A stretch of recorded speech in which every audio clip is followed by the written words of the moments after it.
Bonsoir à tous, vous écoutez Jade FM, mardi soir 18h, c'est l'heure des chroniques du cinéma Toile de Raie. Des chroniques cinéma donc, et on va vous présenter en compagnie de Mélanie, bonjour. Bonjour Jim. Ou bonsoir du moins. On va vous présenter les films qui seront proposés au ciné Toile de Raie pour cette semaine du 30 octobre au 5 novembre. Ça y est, c'est novembre. Novembre devant un grand écran, pourquoi pas, génial. Qu'est-ce qu'on va y voir ? Alors cette semaine, il y a beaucoup de choses à voir. Il y a pas moins de 20 films à l'affiche entre mercredi, donc demain, et mardi de la semaine prochaine. Et je vais commencer par vous parler de la journée spéciale. Jeudi, c'est le 31 octobre. 31 octobre, c'est Halloween. Donc on vous a concocté un petit programme spécial pour Halloween. On commencera jeudi donc à 14h30 avec Les Noces funèbres de Tim Burton, qui est en version française et accessible aux enfants à partir de 8 ans. Ensuite, un programme de court-métrage dont Victor a parlé la semaine dernière déjà, à 16h40, Mon Petit Halloween. Donc, c'est 3 courts-métrages qui sont adaptés pour les enfants à partir de 4 ans. Et après, on augmente un petit peu le niveau avec à 18h Shaun of the Dead de Edgar Wright, qui date de 2005, qui est interdit aux moins de 12 ans et qui est proposé en VO.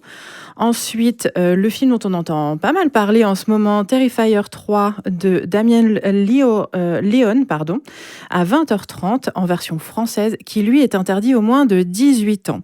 Et on finira la journée avec Carrie au bal du diable de Brian De Palma, qui date de 1976, à 21h en version originale et également interdit aux moins de 12 ans.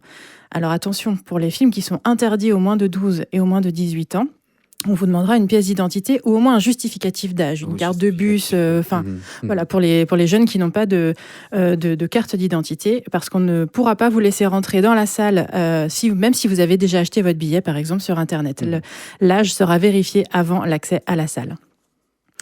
Donc, des films proposés pour différents âges. Exactement. Différentes sensibilités aussi. Ouais. Pour tous les âges, pour aborder cette journée d'Halloween sous un thème ludique. Et puis, comme tous les ans, même si vous ne venez pas déguisé, vous aurez le droit à un bonbon avant de rentrer dans la salle. Très bien, même si vous oubliez votre citrouille, c'est pas grave. Exactement. Ensuite, je vais vous parler des films qui sont adaptés pour les enfants en cette période de vacances scolaires. Je vais commencer par Flo, le chat qui n'avait plus peur de l'eau, qui est un film d'animation pour les enfants à partir de 8 ans, qui est un film immersif, un film poétique, un film dans lequel il faut se laisser porter. C'est l'histoire d'un chat qui se réveille dans un monde où l'eau a tout envahi. A priori, il n'y a plus d'êtres humains sur Terre et il va falloir qu'il arrive à se débrouiller avec les autres espèces animales. C'est un film vraiment très sensible. La particularité, c'est qu'il n'y a pas de dialogue. Et on se laisse vraiment porter au fil de l'eau avec la thématique du film et ce chat. Et c'est vraiment un film magnifique qu'il ne faut pas louper pendant pour les grands et pour les petits. Un grand film zen, un petit Exactement. peu dans le... Tout à fait. Ensuite, toujours pour les enfants, donc Croquette, le chat merveilleux, qui est également un film d'animation pour les enfants à partir de 6 ans. Comme tout le monde le sait, les chats, ils ont 9 vies. Croquette, il est arrivé à la fin de sa dernière vie. Comment il va faire pour continuer à profiter des choses qu'il aime ? Donc, faudra aller voir le film pour le découvrir. Et si vous êtes bien attentif, vous pourrez reconnaître la voix d'Artus qui joue le chat Croquette. Artus qu'on ne présente plus depuis quelques mois, qui a réalisé et qui jouait dans Un petit truc en plus, qui a cartonné cette année au cinéma. Ensuite, pour les tout petits, on a McPat, le chat chanteur. Vous remarquez qu'on est sur une thématique de chat cette semaine pour les enfants. McPat, le chat chanteur, c'est un programme de 4 courts-métrages pour les enfants à partir de 3 ans. Et c'est l'adaptation du livre du même nom de Julia Donaldson, qui avait fait, entre autres, Zébulon le dragon, qui est bien connu des enfants également. Et dernière nouveauté pour les enfants cette semaine, un autre programme de courts-métrages, 4 courts-métrages, qui s'appelle Chouette, un jeu d'enfants, donc pour les enfants à partir de 4 ans. Et cette fois-ci, c'est des histoires qui ont la thématique justement des enfants. On oublie un petit peu les chats pour ce programme-là. Ensuite, en termes de nouveautés pour les adultes, on va avoir en sortie nationale Juré numéro 2, de Clint Eastwood, en version française et en version originale. C'est un thriller judiciaire qui propose un dilemme. Un homme est appelé pour être juré à un procès d'assises, enfin aux États-Unis. Seulement, il a l'impression de se reconnaître dans dans le crime qui a été commis.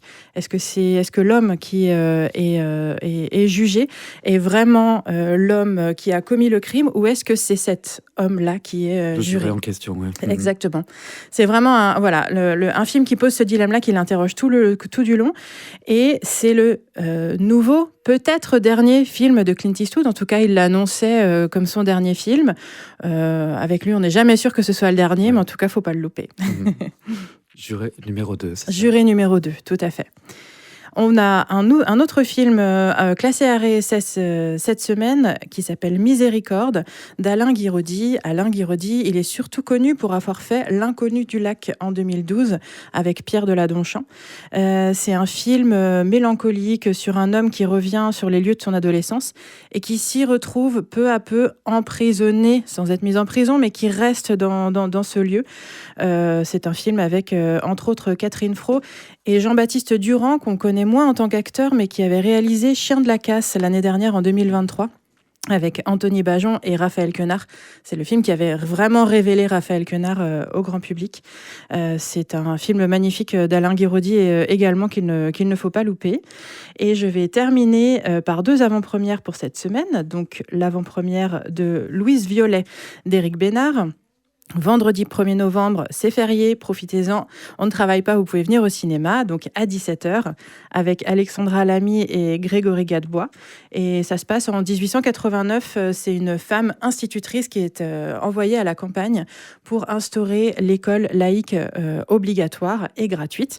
Et ça ne passe pas forcément dans ce monde où les enfants étaient considérés comme de la main-d'œuvre pour les paysans. Et c'est pas toujours facile d'imposer cette nouvelle loi.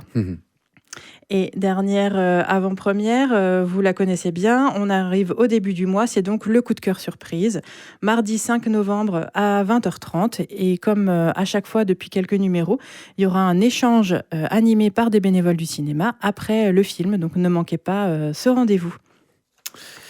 Il y a également d'autres rendez-vous. On peut déjà en parler un petit peu plus tôt, même si celui-là, il sera le 7 novembre. C'est une rencontre Paysans et Rebelles. Exactement.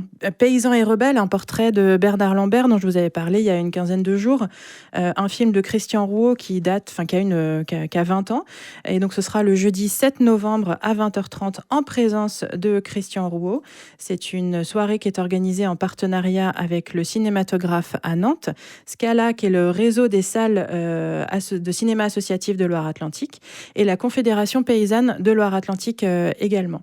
Et donc Bernard Lambert, qui est une figure incontournable des luttes paysannes dans l'ouest de la France, en particulier en Loire-Atlantique, est à l'origine de la création de la Confédération paysanne, qui a monté la marche pour le Larzac. Donc on devrait passer. Le film est très intéressant pour le découvrir lui si on ne le connaît pas. C'est vraiment une figure emblématique de ce combat, en tout cas. Ouais. Tout à fait. Et on aura la chance de pouvoir échanger avec Christian Rouault, qui a fait un film au moment où il était déjà décédé, mais donc qui a appris à le connaître à travers ce film. Et la dernière animation que vous pouvez noter déjà dans vos agendas, c'est le Festival des Trois Continents. Le Festival des Trois Continents, il se déroule à Nantes du 15 au 23 novembre. Et c'est la 2e année qu'on y participe en projetant 2 films qui sont en compétition. Le premier, ce sera le lundi 11 novembre à 21h, Super Happy Forever, qui est un film japonais. On le propose évidemment en version originale sous-titrée. Et c'est un film qui oscille entre fantasme et réalité. Un homme retourne sur les lieux où il a connu sa compagne. Ils ne sont plus ensemble, mais il la voit débarquer comme si on était 5 ans plus tôt. Voilà, c'est le mélange entre le passé et le présent. Et le deuxième film, c'est un documentaire qui s'appelle Le Retour du projectionniste, qui est un film d'Azerbaïdjan. Ce sera le mardi 19 novembre à 21h, également en VO. Et c'est 2 générations qui essayent de remonter un cinéma avec un vieux projecteur Et le petit plus de cette séance, c'est qu'à la fin du film, comme c'est un film sur le cinéma, on vous fera visiter la cabine. Si vous avez toujours rêvé de voir à quoi ressemblait une cabine de cinéma, alors ça a changé depuis une dizaine d'années avec les projecteurs numériques, mais il y a toujours un petit côté mystère. Donc voilà, si vous souhaitez visiter la cabine, c'est ce jour-là, mardi 19 novembre à 21h. C'est vrai qu'il y a toujours un mystère dans cette salle, Tout parce à fait. qu'il y a cette forme de pénombre ou de demi-obscurité presque. J'avais été très surpris justement par le caractère très particulier de ce lieu. Tout à fait, c'est vraiment, voilà, si vous voulez avoir la meilleure image dans la salle, il faut que la cabine soit dans le noir. Donc voilà. Merci beaucoup Mélanie. Merci Jim. Pour la présentation de ces films pour cette semaine du 30 octobre au 5 novembre. Allez au cinéma, allez voir des films sur grand écran. Vous pouvez taper également à partir de n'importe quel moteur de recherche cinéma pornic et on trouve tout de suite votre site. Vous pouvez également vous inscrire à la newsletter et retrouver cette chronique sur www.jadfm.fr. Merci encore, à la semaine prochaine. À la semaine prochaine.